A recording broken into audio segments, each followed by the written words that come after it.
Boa noite, Daísa. Bom, gente, hoje o papo é um papo muito, muito interessante.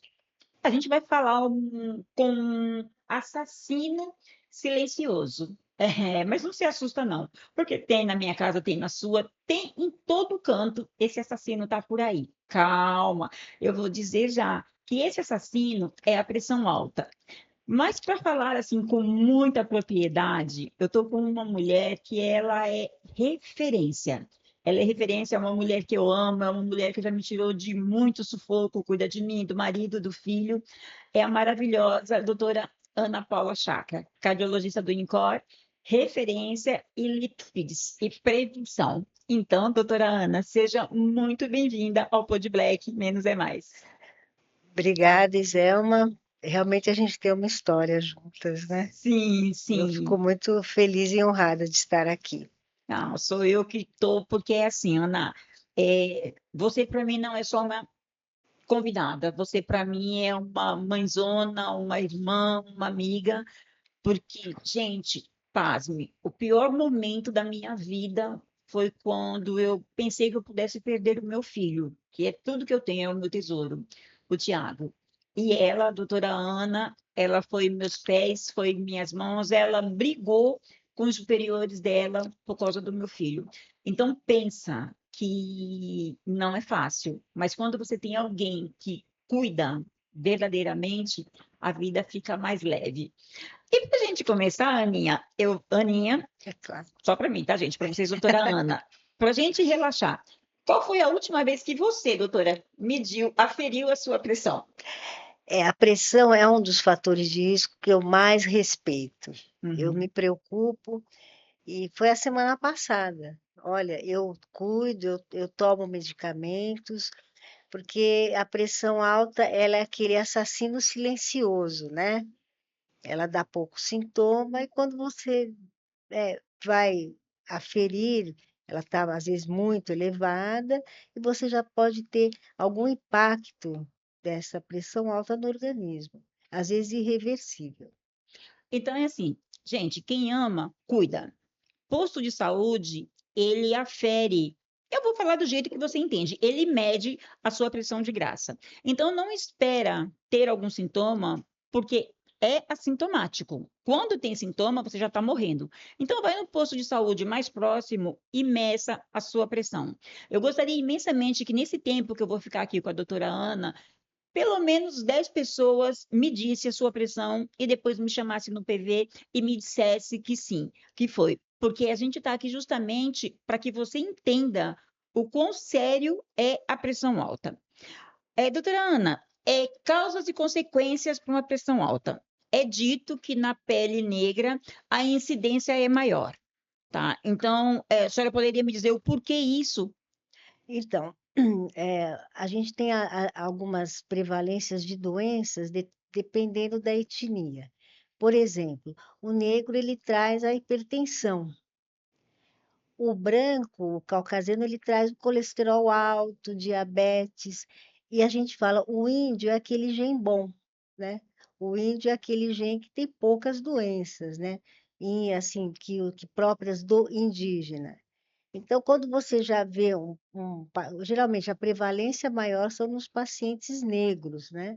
Por isso que Uhum. a gente tem estudos que demonstram isso, mas o que é importante é que a hipertensão senso-lato, ela é um fator de risco, ela é fácil de ser detectada, você não precisa dosar nenhum exame laboratorial, ela tem várias vantagens. Com o aparelho de pressão, você mede uma vez ou mais de uma vez, se faz o diagnóstico e é simples o tratamento.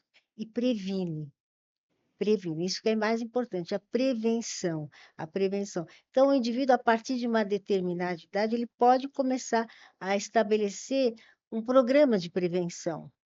Quando é que eu vou começar a medir a pressão arterial? Desde que nasce. O pediatra ele tem que pelo menos medir uma vez a pressão da criança. E é claro que você não vai ficar medindo pressão em criança, mas a partir dos 20 anos você deve fazer esse controle, porque no homem a incidência é no indivíduo mais jovem. E na mulher, quando é que vai aparecer a hipertensão na mulher? Depois da menopausa. Nossa, que incrível. Então, a gente tem muito, a menopausa, a mulher perde a proteção hormonal do estrógeno, e aí aparece um leque de alterações. Ela ganha peso, ela aumenta o colesterol e ela fica hipertensa. Então, geralmente, essa é a história natural. Então, a gente já tem que ver esses cenários para você já chamar atenção para uma prevenção, né? Para uma medida de pressão regular a partir desses pontos que a gente falou. Tá. Você disse que a partir dos 20 anos você já tem obrigação, porque assim, você já anda, você já cuida da sua vida, então não precisa papai e mamãe ficar pegando na mão. Mas se a sua família tem um histórico de hipertensão, você realmente vai só aos 20 ou você começa mais cedo porque já tem um histórico familiar? É interessante, para algumas doenças você começa mais cedo, como para o colesterol, né? O Haja co- visto. Já visto, então, você tem uma criança que tem o histórico dos pais com colesterol alto, é claro que você vai fazer a partir dos 2 anos de idade já uma dosagem laboratorial. Mas a incidência de hipertensão em criança é muito rara, a não ser que a Certo. criança tenha uma causa secundária de hipertensão. É algo. Agora, quando é que se você já tem um histórico familiar, você pode iniciar precoce na adolescência. Em que situação? Principalmente em crianças sedentárias, adolescentes sedentários e que estão obesos, que já têm uma pré-obesidade. Porque hoje a gente sabe que o sedentarismo, a obesidade, junto com essa era de computador, criança que não faz atividade física, você já deve começar, não que você vai já tratar, mas esses pacientes já podem ter uma pré-hipertensão. Então, quer dizer, a prevenção é um contínuo. Agora, naqueles pais que são hipertensos, o indivíduo, se ele tiver exposto a esses fatores de risco, ele pode começar essa prevenção mais cedo, se não a partir dos 20 anos, né? Então, o indivíduo vai lá, anualmente ele faz uma medida de pressão, principalmente nessa população que tem histórico já em casa. Certo. Eu não sei, eu estou te perguntando para que não sobre dúvida. Anda junto a hipertensão e o colesterol ou cada um no seu quadrado? Então, a hipertensão ela é o único fator de risco que você trata sem a necessidade de outros fatores de risco. Ela, por si só, é um fator de risco que, se tratado, só ela vai prevenir derrame, infarto. É incrível, né? Esse fator de risco, como é fácil tratar e como você tem benefício muito mais rápido que a redução do colesterol. Mas geralmente a hipertensão ela pode também ser secundária, é o risco que a gente fala, nós chamamos do risco metabólico, né? Aquele Uhum. indivíduo que ele é magro, né? Ele tá lá, ele começa a ficar adulto, aí ele se casa, para de fazer atividade física, engorda, vai para um pré-diabetes, começa a ficar hipertenso e tem um colesterol elevado. Veja, sempre você tem que olhar o indivíduo como um todo, né? E Uhum. é claro que a hipertensão por si só, se eu baixá-la, eu já resolvo muito a vida do indivíduo. Mas, se eu deixo aí um diabetes, uma obesidade, um colesterol elevado, quer dizer, isso é aquele que nós chamamos de risco residual. Esse risco residual ele também tem que ser contemplado. Eu não vou dizer que não é todo paciente hipertenso que vai ficar, que tem obesidade ou tem colesterol elevado, mas geralmente a gente fala, os fatores de risco às vezes eles se multiplicam, né? O indivíduo é muito mais predisposto a sedentarismo, a uma alimentação não controlada, o que predispõe também ao aparecimento desses outros fatores. Certo. E assim, Ana, eh, você já foi ali, já controlou a sua hipertensão, mas você tem um histórico de colesterol, hipercolestelemia familiar. Aí, como você trata esse paciente? Porque a pressão, ele já tomou ali vergonha e já foi cuidar um pouquinho, já está meio que estabilizado, mas ele é hipercol. Então, esse paciente, se ele tiver uma hipercolesterolemia, seja familiar ou seja secundária, a gente vai ter que contemporizar o risco dele, né? Por exemplo, ele já é um hipertenso, isso já aumenta o risco. Uhum. Então, é diferentemente da hipertensão, quando eu vejo o colesterol, a hipertensão vai contribuir, né? Eu tenho que levar em conta os outros, eu tenho que levar em conta o risco dele. Então, se ele é hipertenso, se ele é diabético, é claro que eu vou ter que tratar mais agressivamente esse valor de colesterol. Por isso que a gente põe num score de risco, diferente da hipertensão. Se eu Hum, tiver só hipertensão, eu vou tratar igual. certo. Tem que ser 12/8. Ah, essa era outra pergunta, porque há pouco tempo a gente estava vendo na TV que estava mudando esse parâmetro, e aí deixou muita gente meio que preocupado, porque, 12/8 já é uma pressão alta. Não, 12/8 não é uma pressão alta, você precisa manter essa pressão, né, verificar sempre, não vou dizer que todo dia, se você tem uma pressão de 12/8, mas 2 a 3 vezes por semana para ver se está mantendo esse parâmetro, porque nunca que 12/8 é uma pressão alta. E outra coisa também, a síndrome do branco, né? A É. pessoa tem sempre 12/8. Vai passar com a doutora Ana, tá 17/14. Se tem, né, uma mapinha lá de 12/8. Então, como que você faz para você saber que ele está só com a síndrome do branco? Então, primeiro essa primeira parte da pergunta, como é que é o diagnóstico de hipertensão? O diagnóstico de hipertensão é uma pressão em duas ou mais ocasiões acima de 140 ou acima de 90. Uhum. E como é que é minha meta de tratamento? Aí não importa se o paciente tem colesterol, se ele tem outros fatores de risco, não. A minha meta é aquela. Eu tenho que ficar menor de 130/80. Os estudos têm demonstrado que menor do que 120/80 pode te dar um benefício a mais. Mas Uhum. não é naquele paciente que não tem nada, que não, por exemplo, paciente saudável, que nunca infartou, que nunca teve nada, ele tem uma pressão 12/8, está tudo bem, ele tem um baixo risco de ter um evento cardiovascular. Eu vou considerar talvez, eu vou considerar abaixo de 12/8 em qual população? Naquele paciente que já infartou, Hum. naquele paciente que já tem uma doença coronária estabelecida, naquele paciente que eventualmente que já teve um derrame. Então, nesses pacientes que têm um risco maior, eu posso considerar uma pressão abaixo de 120/80, o que não é uma coisa simples, né?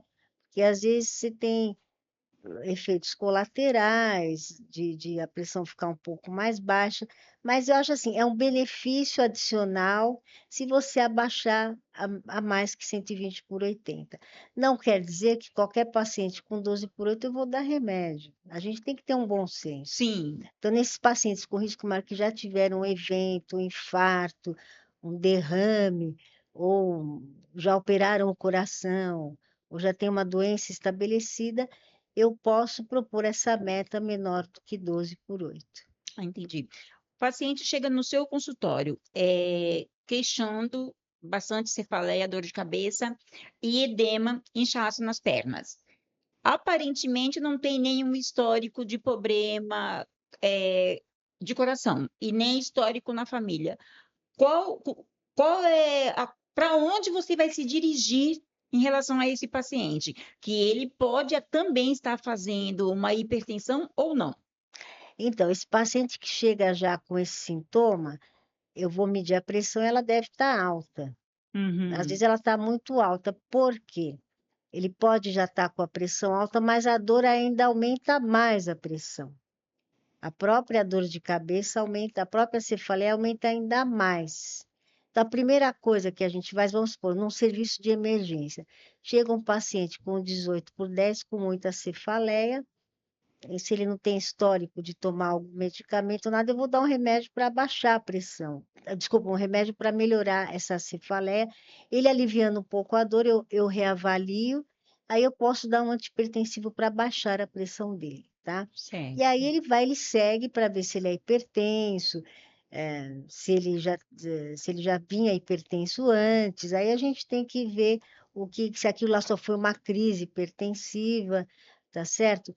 E se ele tiver um inchaço de membros inferiores, aí isso é muito mais correlacionado ao coração ou ao rim. Então, claro, pode fazer parte do quadro ou não, Uhum. entendeu? Aí, mas em relação à cefaleia e à presença de hipertensão, eu tenho que considerar isso no meu diagnóstico. Mas aí esse paciente não vai ser um paciente que você vai conseguir estabilizar essa pressão, dar remédio para melhorar essa cefaleia e vai mandar de volta para casa. Esse é um paciente, vai mandar para casa, claro que não vai ficar no hospital, mas só que esse é um paciente que você vai ficar no radar, Ah, porque a sim, gente não sabe se foi momentâneo, se foi por uma crise, se brigou, ou se, enfim, o dinheiro não deu para pagar as contas, porque isso acontece muito, e a paciente ficou desse jeito, mas é um paciente que merece ficar um pouquinho no radar ali, né? não, claro, aí ele tem que, com toda orientação, ir embora. Uhum. Ah, você vai dar medicamento ou não, vai depender de como ele evoluiu. Vamos, ele normalizou? Então, olha, procura um posto de saúde para fazer um monitoramento dessa pressão, tá certo? Certo. E se você realmente vai precisar de medicamento. Porque o tratamento inicial, às vezes, não é o remédio. Às vezes o paciente tem um erro alimentar horrível. Então, só ele modificar, reduzir a ingesta de sal, ele pode já resolver o tratamento não medicamentoso. Começa a fazer atividade física, reduz a ingesta de sal, sabe? Você tem várias várias condutas alternativas antes do medicamento, tá certo? Mas também não pode demorar muito, né? Sim, E o sim. paciente já tem que falar a verdade se ele vai fazer ou não. É, Se ele não fizer, não tem problema, a gente já dá o remédio. porque tem muitos que falam assim, não, eu vou fazer, chega em casa, não faz nada e volta com uma piora. Eu conheço pessoas que fazem isso. Ah, se eu falar que não tomo, ela vai brigar comigo. Então, se eu falar que não vou fazer, ela vai brigar comigo. Parece até criancinha. Não, se não faz, não faz. Já Entra logo seja no remédio. exatamente, já fale. Às vezes o paciente bebe muito. Então, são erros, né? Erros no estilo de vida que, se você melhorar, talvez você nem precisasse dar o remédio. Mas o remédio é bom, porque ele abaixa, tá certo? E aí o paciente, aí você vai negociar com o paciente, você dá o remédio, aí ele começa a se sentir melhor, né? Abaixou a pressão, aí se ele realmente emagrecer, fizer uma dieta, perder peso, fizer uma atividade física, reduzir a ingesta de álcool, você pode até negociar de reduzir o remédio. Entendo. Então, é uma coisa flexível, ela tem uma flexibilidade. Vai depender do engajamento dele no tratamento. E o paciente também ele tem que jogar com a verdade, porque não adianta ele falar para você, eu estou fazendo e não está abaixando aquela pressão, né? Porque aí você vai saber que não é o remédio que está errado, porque você está acostumado a dar para outros e tendo o resultado satisfatório. Aí é aquela hora de você pegar o paciente no canto e falar, amigo, bora É. conversar aqui eu e você. E Por que só não assim, está fazendo efeito para você? então, e a gente pega muito isso, aí você tem dois diagnósticos aí, Zé. Ou falta de aderência, ou ele não toma um remédio, porque hipertensão é difícil para o paciente ser muito aderente, porque às vezes você tem que dar 2, 3 remédios a cada 12 horas, são 6 comprimidos por dia. Estou dizendo em casos mais graves, né? Ou ele toma o remédio e não abaixa, e existe isso, que se chama hipertensão refratária. Essa Ma- é difícil. O paciente toma o medicamento, mas ele chega com níveis de pressão muito altos, né? Então, essa que a gente fala que é a hipertensão refratária, que é raro. É Uhum. muito mais comum ele não ter o controle de pressão porque ele não toma o remédio. Entendo. Mas é assim, quando você pega esse paciente refratário, aí soa um pouquinho a camisa, né? Porque ele tá tomando e nada. Aí você tem que ver a causa, e hoje hoje se tem até outras terapias que não só a medicamentosa, né? Porque são pacientes mais graves e realmente hipertensos. São aquelas pressões de 24/14, aquelas coisas que fogem do comum, né? E que são casos mais raros. Aí precisa ir para um serviço especializado, entendeu? Hum, é interessante, e assim, eu conheci um cidadão que você também conheceu que tinha essa pressão. Mas aí também é passado, não quero saber se morreu ou se não morreu, se curou, se não curou, isso não quer mais dizer nada para mim. Mas é interessante, porque eu não imaginava que tinha pessoas que, mesmo tomando medicação, a pressão não estabilizava. Ele pode, isso pode acontecer, não é raro, né? Sim. Não é uma coisa comum, e é uma coisa que a gente, por isso que o paciente tem que ser muito transparente com o médico. Ele tem que falar, não estou tomando. Uhum. Ana, vamos para mito ou verdade? Para mim é totalmente mito. Sal grosso embaixo da língua. Para mim, Não, mata. Marta, não, isso aí não pode. Não tem lógica. Não tem lógica. Uhum. Água com limão ou chazinho com limão ajuda na pressão? Veja, água com limão não ajuda. Agora, o chá ajudaria porque ele tem um efeito diurético. Uhum. Então, de repente, o paciente está hipertenso, se ele começa a tomar muito chá, é claro que a pressão cai um pouco por conta do efeito diurético do chá. Qual é o mito? Qual é o mito sobre a pressão arterial que você, como médica, gostaria de matar aqui? Que todo mundo fala, não, isso é por causa da pressão. Qual é o mito? Que todo mundo fala que é por causa da pressão arterial, mas que na realidade a gente consegue matar ele aqui e fazer com que as pessoas entendam que mitos a gente resolve. Não, eu acho assim, a hipertensão hoje no Brasil, ela representa um fator de risco importante implicado no aumento da mortalidade, né? E a gente sabe que essa curva ela está aumentando, né? A gente fala que as pessoas podem morrer de câncer, de infarto, e a hipertensão hoje ela compõe ela é um desses fatores, né? A hipertensão per se, porque ela pode causar derrame, ela pode causar infarto, é um fator. Então, a hipertensão ela causa as mesmas coisas, ou até mais do que o próprio colesterol elevado. Então, e se tratar, qual que é o mito, que eu acho que é o pior? O paciente começa a tomar o remédio da pressão, normalizou e ele para. E isso acontece muito. E aí tem uma crise hipertensiva, volta explodindo tudo, E aí ele pode ter até um desfecho mortal, quer dizer, ele a gente pode. reza para ele conseguir voltar com essa pressão alta no hospital, né? Porque às vezes vai para Goiás.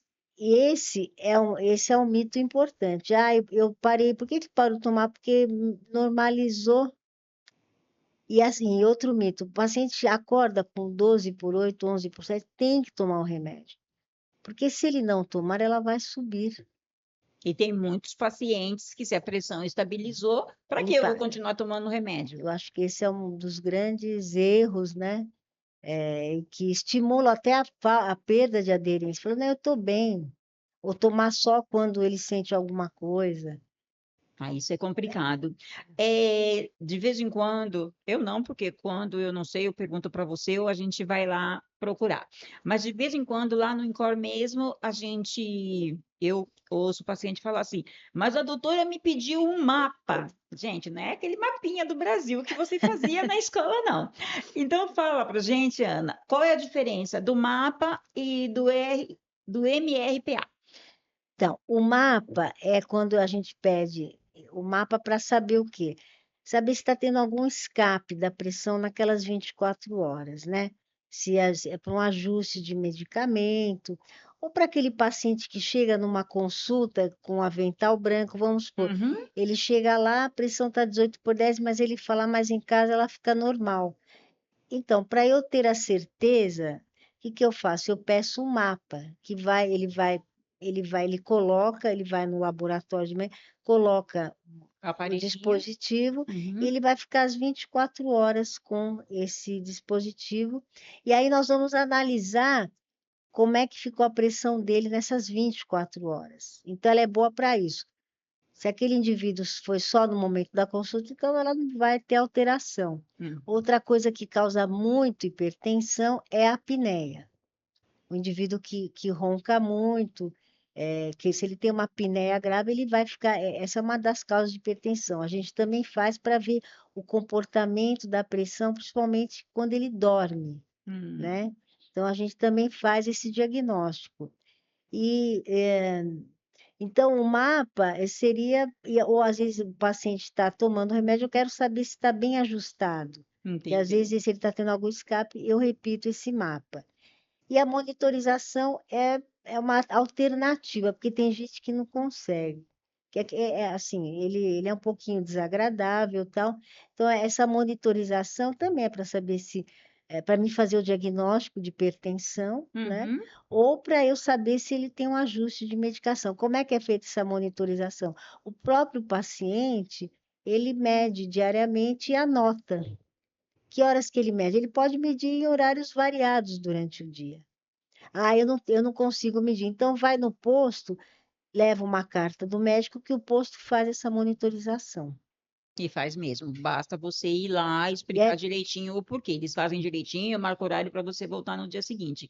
O que acontece na maioria das vezes é que você vai 1, 2 dias, depois você inventa N desculpa para não continuar indo. Aí, dali 15 dias, você tem um retorno com o médico, aí você mesmo vai lá e marca aquela pressão que você acha que é, porque eu conheço gente que é assim, e chega lá e fala, e tá tudo bem. E aí, se for, e aí fala o quê? Ah, não, mas a minha médica não me atendeu direito. Não, gente, sabe, eu não estou aqui para defender ninguém, mas toda vez que você vai no serviço de saúde e você faz o que é pedido, pode ter certeza absoluta que você vai ter aquilo que você necessita, porque muitas das vezes não é o médico, na maioria das vezes somos nós que não nos cuidamos. A mesma coisa, ah, você não pode tomar remédio de pressão e beber. O que que a pessoa faz? Ela para o remédio da pressão, porque beber ela não vai parar. E aí não é, tem lógica, né? E aí volta com a pressão lá em cima. Então, são algumas coisas que a gente tem que deixar o nosso público consciente de que é, faça a sua parte que eu te ajudarei.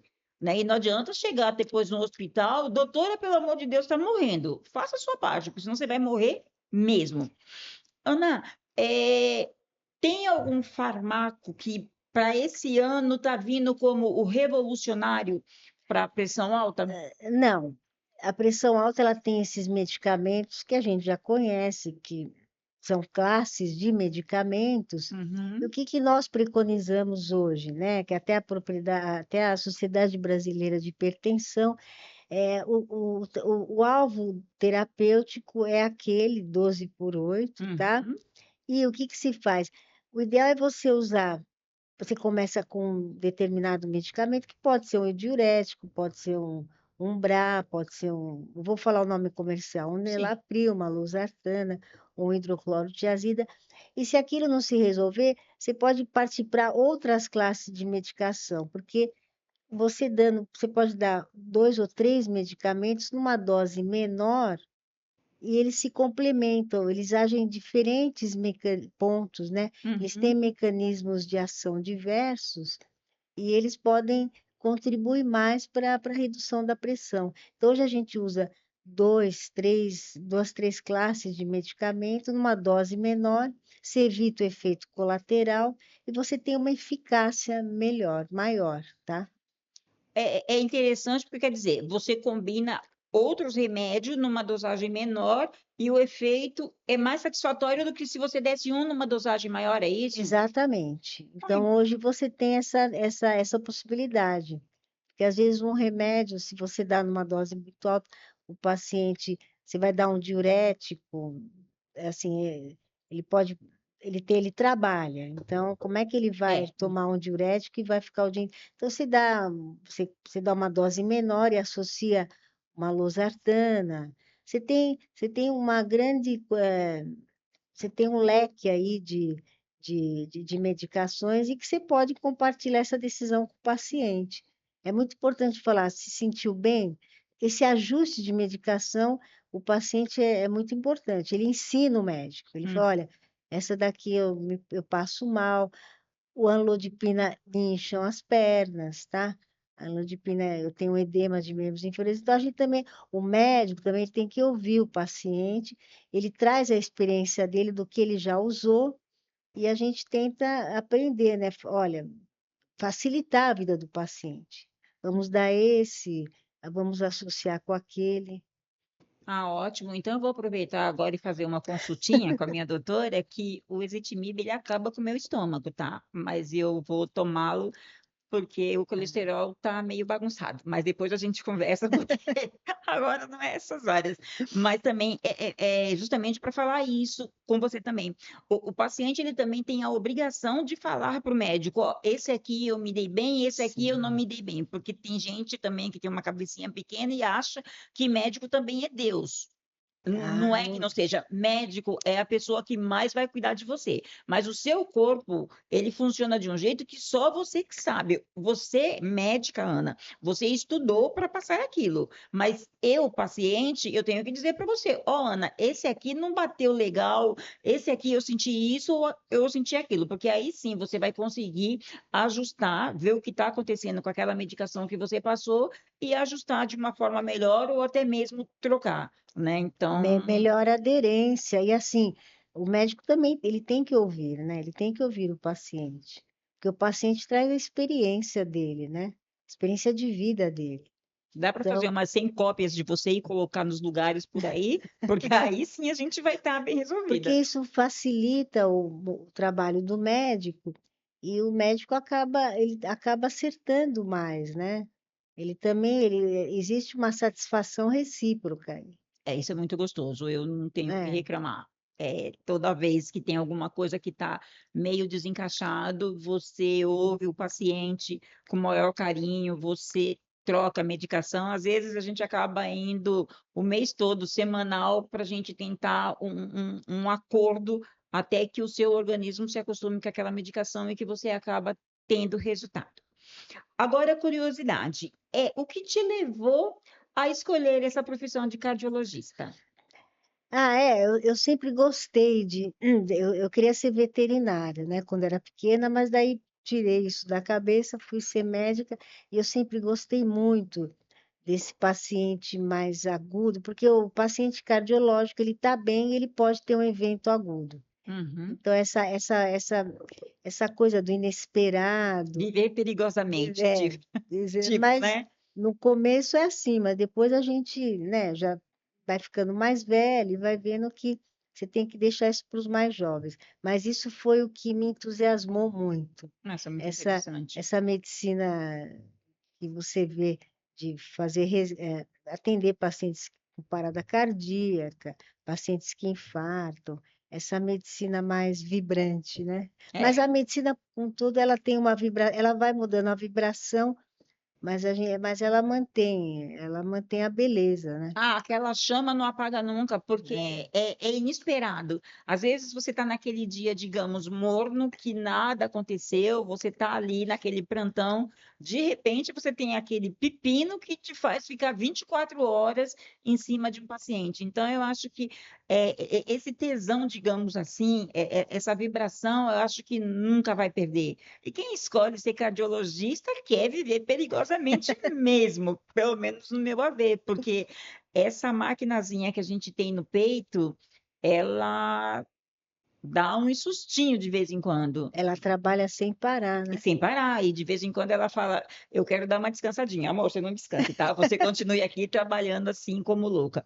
E agora, Ana, eu vou deixar o microfone aberto para você, como médica, falar para os nossos ouvintes o que você quiser em relação à pressão, em relação a colesterol, dá aquela aulinha básica que você costuma dar para a gente no consultório. Por favor.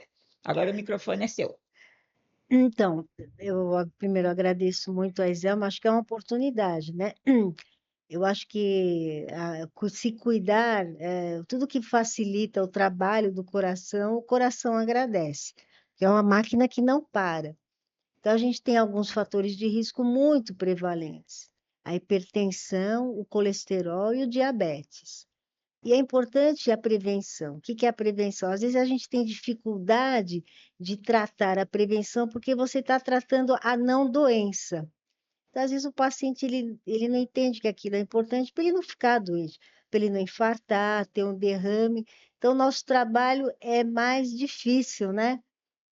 O paciente vai ao médico quando ele sente algo. Então, você imagina ele ter que ir ao médico quando ele não sente nada, quando ele está com uma pressão 14 por 10, quando ele já está com colesterol elevado, quando ele já está com pré-diabetes, e você, de repente, tem que mudar a vida dessa pessoa. Então, é muito difícil, mas ela é importante, ela é fundamental. Então, aí que vem o trabalho do médico, que tem que se dedicar, e também do paciente. Eu falo, é sempre uma via de mão dupla. Para a gente conseguir um sucesso, você tem que convencer o paciente de que ele precisa fazer uma prevenção, de que ele precisa tomar aqueles medicamentos que vão necessitar de ajustes ao longo do tempo, mas que são fundamentais para evitar o infarto. É muito pior uma parte do seu coração morrer, ou do seu cérebro. São coisas muito piores que estão por vir, que já estão documentadas, né? Todo mundo sabe, se você não tratar a pressão, você vai ter um derrame. Isso é uma coisa assim, dificilmente ocorre ao contrário. Então eu falo, o que é importante é a prevenção. Em qualquer posto de saúde, a partir dos 20 anos, você deve ir ao posto de saúde, dosar o seu colesterol, a sua glicemia e medir a sua pressão. Esse é um básico, e a partir daí fazer um segmento. Não quer ir todo, não vai a cada 5 anos, mas vá. A partir dos 40, você pode ter uma, você pode ter essa avaliação, essa verificação melhor. E fazer a lição de casa, né? Fazer atividade física, ter uma dieta, né, controlada, assim, não precisa fazer isso 7 dias na semana, mas pelo menos os 5 dias. Fazer atividade física, ter uma dieta regrada, o controle do peso. Muito E importante. é isso. E assim, alguns de vocês vão achar estranho ela me chamar de Iselma, mas é para você ver o tanto de tempo que ela já cuida de mim. A Isabel que já está aí há algum tempo, mas ela vem bem antes, ela é do tempo da Iselma. É, Mas eu amo tudo isso. E assim, gente, o que a doutora Ana falou é bem válido. O exercício físico não é o levantamento de latinha. Isso você tira ali da sua agenda. Se alimentar bem, muitos falam assim: ah, mas eu não tenho condições financeiras. Todo mundo tem. Todo mundo tem. Basta você ajustar o seu cardápio dentro daquilo que é necessário para o seu organismo, com o que você tem dentro de casa. E todo mundo consegue. Come arroz, feijão, uma carne e salada. É isso. Ah, eu não tenho carne, come um ovo. Ah, eu não tenho ovo, come um frango. Ah, eu não tenho. Filho, procura que você vai conseguir. Porque as pessoas têm mania de dizer que é assim: só se alimenta bem quem tem dinheiro. Lê do engano, se alimenta bem quem tem amor à própria vida. Porque se não tem uma coisa, caça com a outra. Por quê? Acaba não tendo dinheiro para se alimentar bem, mas no final de semana, no meio da semana, a semana inteira tem o amigo que te paga lá aquela dosezinha extra e essa dosezinha você não abre mão.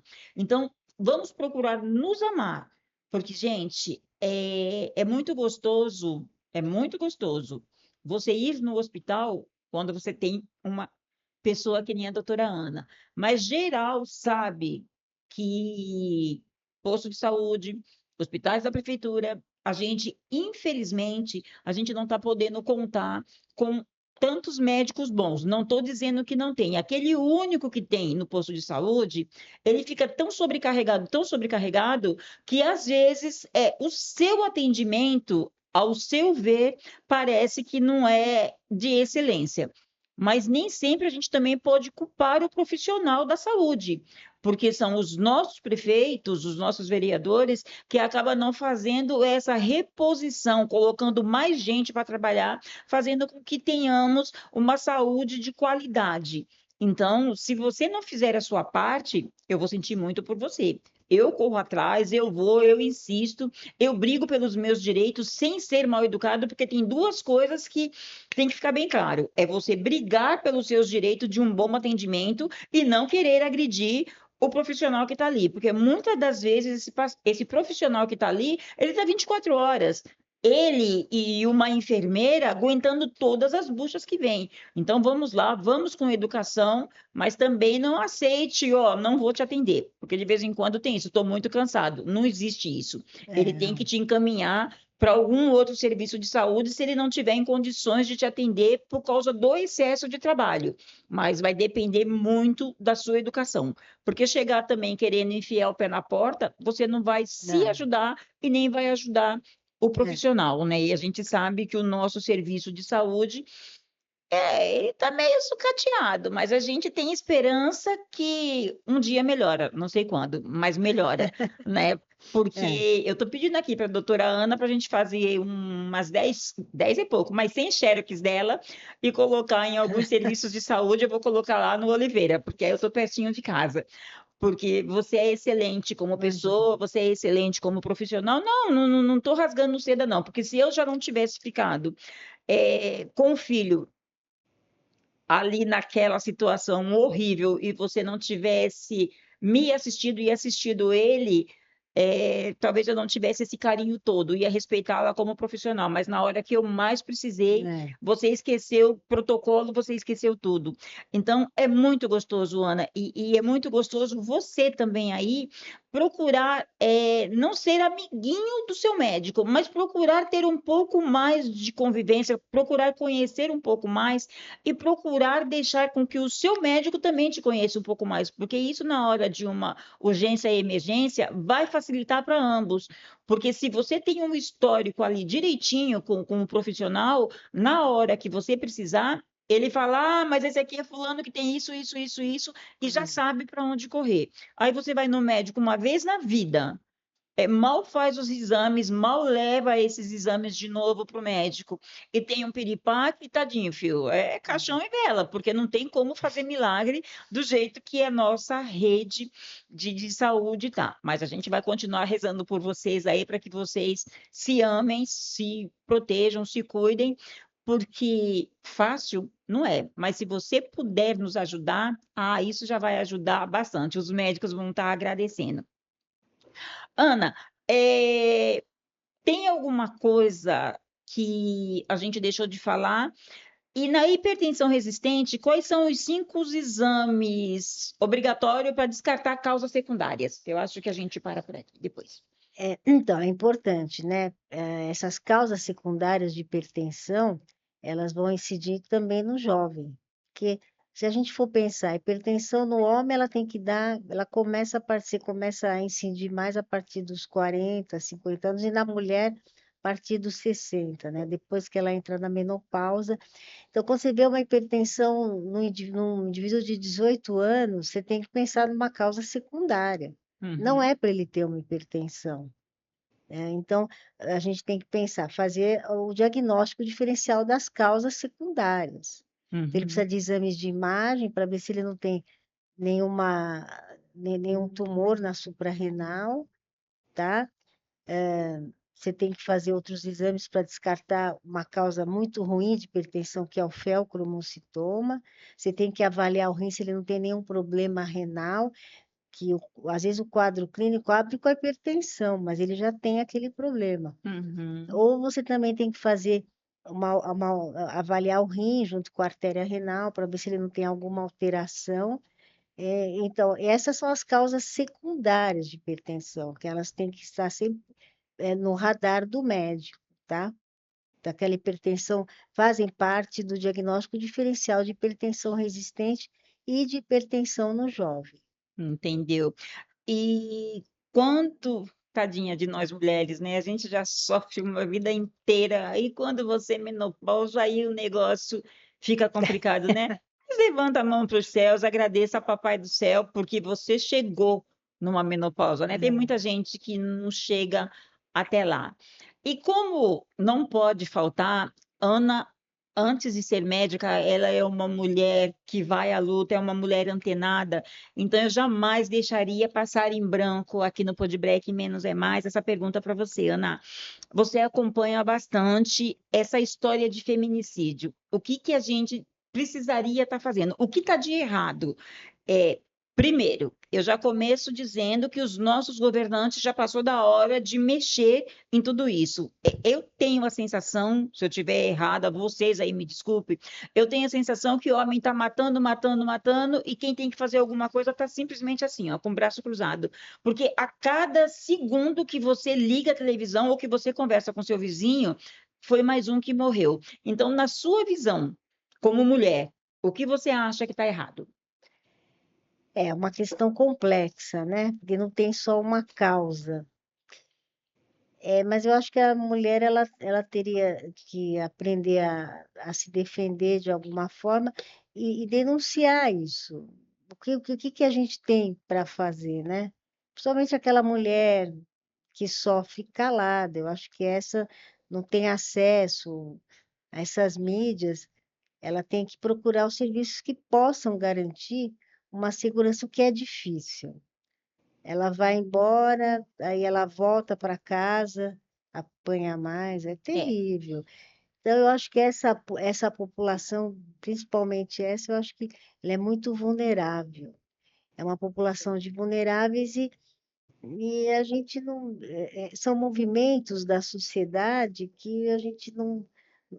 A gente teria que fazer um estudo profundo para saber o porquê acontece isso, tá? A gente, às vezes, o desemprego, a bebida, É que está eu muito acho, associado à bebida com a maioria e desses.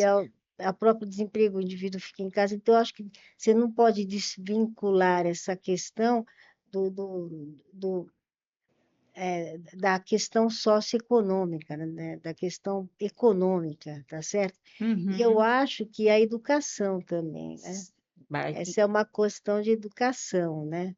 Educação da escola básica, né? Fazer as pessoas respeitarem umas às outras, né? A gente tem que exigir respeito para as crianças, para as mulheres, para os idosos e até para os homens. Eles se respeitem, eu acho que é isso, mas eu acho que aí a educação ela Primordial. seria primordial. Eu te elejo, eu e mais esse mundão aí do Brasil, te elege a presidente do Brasil. Qual seria a primeira coisa que você deixaria no seu termo de ajuste para o Brasil? Qual seria a primeira coisa que você iria mudar? Você é a presidente. A questão econômica, eu acho que ela é fundamental. É a que mais pega. Eu acho que é a que mais pega e o resto é consequência. A questão econômica e a corrupção. Acho que essas duas. A corrupção, e vocês me desculpem aí se vocês não ficarem muito felizes com o que eu vou dizer, a gente tinha que colocar bomba lá no, né, no Planalto, né? Porque tem algumas coisas lá que está acontecendo e que não deveria acontecer. Mas não sou eu que vou colocar, eu não sou chegada à bomba, eu morro de medo, mas vocês me entendem, porque eu não vou falar de partido A e nem de partido C, sabe por quê? Porque tanto A quanto C, eles estão olhando os seus bolsos, eles não estão olhando a classe aqui embaixo da ponte para cá. Então, fica muito, muito complicado. Mas a gente está num ano de eleição e depende, depende de gente, da gente fazer a lição de casa. Então, vai lá, pula 4 anos atrás, vê em quem você votou, vê o que ele fez para você, e aí sim, porque também você votou 4 anos atrás, agora você vai votar, você não sabe em quem você votou, não sabe o que ele fez, e você quer cobrar. Ah, vai cobrar de papai e mamãe, né? Porque vai ser a única pessoa que vai te ouvir, tá certo? Mas vamos nos atentar, vamos aproveitar que a gente vai ter esse direito ao voto, direito não, obrigado, né, ao voto, e faça a coisa certa, porque aí você também vai facilitar para os médicos, né? Porque eles não vão ficar assim tão sobrecarregados. Eu espero. E Ana, eu não tenho palavras para te agradecer, Imagina. mas antes de qualquer coisa, eu quero que você deixe as suas redes, porque eu quero mais pessoas te conhecendo, procurando e conhecendo esse trabalho lindo e maravilhoso que você faz. Obrigada. Eu queria ter você para todo mundo do Brasil, mas não tem como, né, gente? Aí você deixa aqui a sua rede para a gente estar lá te seguindo. Eu, não- Nesse momento, eu não tenho rede social assim. E nem pode, porque se Sem rede É, social, você já não tem sossego. não, Gente, a gente vai fazer assim, tá? Quando alguém de vocês estiverem muito, muito interessado em conhecer a doutora Ana, manda uma mensagem aqui pro Podbreak Menos é Mais, que eu vou perguntar para ela, sim, que aí, se ela falar assim, não, esse aqui, tudo bem. Porque assim, Ana, eu sei o quanto você é sobrecarregada, né? Então, eu imagino se você tivesse uma rede social, aí seria complicado. Você não ia conseguir também estar trocando com as pessoas. eu tenho assim, mas eu até preciso fazer, porque também Precisa. eu tinha sair, porque eu acho que isso aí também demanda um tempo que a Com gente, certeza. Que você, no caso, acaba não tendo para então, nada. entendeu? Eu sei como que é isso. Mas você tem o telefone do consultório, eu acho que se você puder deixar, você deixa, Sim, tá? sim. Porque eu acho que é interessante as pessoas também, numa hora que realmente precisa, gente, numa hora que realmente precise, tá? Porque a doutora Ana é extremamente ocupada. E se você ficar com gracinha, a hora que eu precisar, eu não vou conseguir. E aí eu também não vou conseguir trazer ela aqui para estar falando mais sobre a nossa saúde. Então, ela vai deixar o contato, mas é aquele caso extremo. E outra coisa, não, fala para ela que foi a Isa que mandou. A Isa não está mandando, a Isa está deixando porque a gente costuma fazer isso, a gente deixa contato dos nossos entrevistados aqui, Tá bom. tá? Passa o seu contato. Deixa eu pegar aqui, só um minutinho, que eu também nem tenho. Vou passar o do meu consultório. Isso, Só um minuto. porque a secretária é uma maravilha, tá, gente? Então, A gente vai ficando. é, a gente, esse bichinho aqui virou um vício pra gente, né? Que tudo é através dele.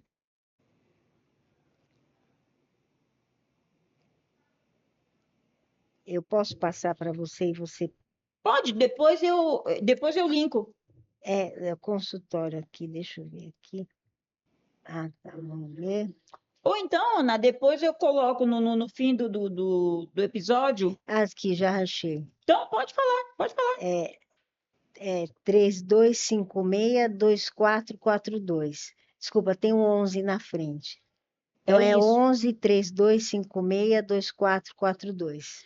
Gente, é em caso de extrema urgência, tá certo? E assim, vou ser bem sincera, é o consultório. Isso não é posto de saúde, que é para depois vocês não falarem, estão vendendo gato por lebre. Aqui a gente não vende gato por lebre, aqui o papo é real. Então, se você pode, você pode. Se você não pode, meu amor, a gente continua na luta, a gente continua na batalha. Eu tenho que mandar um abraço e um beijão especial para você, Hugo, aí do INCOR, setor do laboratório. Velhinho, você é outro que sempre que eu estou empipinada, você resolve os meus problemas. Aliás, eu tenho que mandar um beijo para todo mundo, porque lá o pessoal, graças ao meu bom Deus e a cara de pau, me atende super bem. E Ana, eu tenho que dizer que você, para mim, é mais do que isso, mais do que uma entrevistada. Você, para mim, é irmã, é amiga, e eu só tenho que agradecer a Papai do Céu quando mamãe, que não mais aqui com a gente, apresentou os problemas que apresentou e você pediu para que a família toda tivesse se cuidando, que aí sim eu tive o privilégio de ser cuidada por você e eu não largo mais. A gente fica um pouco afastada porque é excesso de meu trabalho, excesso do seu trabalho, mas você é o tipo da pessoa que toda vez que eu realmente preciso, eu te mando uma mensagem e você de pronto me atende. São pessoas como você que a gente tem que agradecer a Papai do Céu. E em nome da doutora Ana, eu também quero desejar a todas nós mulheres, mães, que continuemos com esse amor incondicional, porque a gente, por um filho, a gente faz coisa que até aquele lá duvida. E como a gente vai estar aí no próximo domingo comemorando o Dia das Mães, porque meu dia é todo dia, tá? Se me comemorar um dia só, eu fico nervosa. Mas como é comercial essa comemoração, eu quero que todas nós mulheres consigamos lutar pelos nossos direitos, consigamos levar o pão nosso de cada dia para os nossos filhos, conseguimos fazer com que os nossos filhos andem no caminho certo, porque muitas tentam, algumas conseguem e outras choram e lamentam. Então, é assim, ao meu filho que me deu esse título, o Tiago, o amor da minha vida, a minha neta Valentina, o meu neto Akin, e o parceiro, companheiro de uma vida, Raimundo. Que sejamos felizes todos os dias. E você e família também, Ana, que seja feliz, não só nesse dia, mas que seja feliz todos os dias. E eu tenho que dizer gratidão.